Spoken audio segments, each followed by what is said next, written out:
بسم اللہ الرحمن الرحیم۔ پہاڑوں اور درختوں کا سلام۔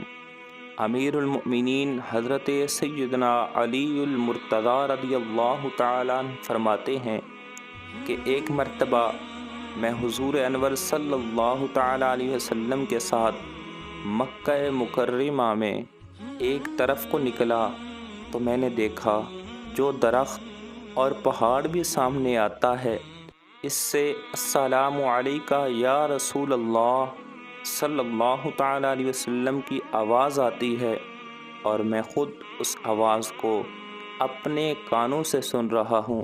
اس فرمان کو سنن ترمذی کے اندر نقل کیا گیا ہے۔ اللہ تبارک و تعالیٰ سے دعا ہے کہ اللہ تبارک و تعالیٰ ہمیں نبی علیہ الصلوۃ والسلام کی ذات پر تحفہ درود و سلام پیش کرنے کی توفیق عظیم عطا فرمائے۔ آمین ثم آمین۔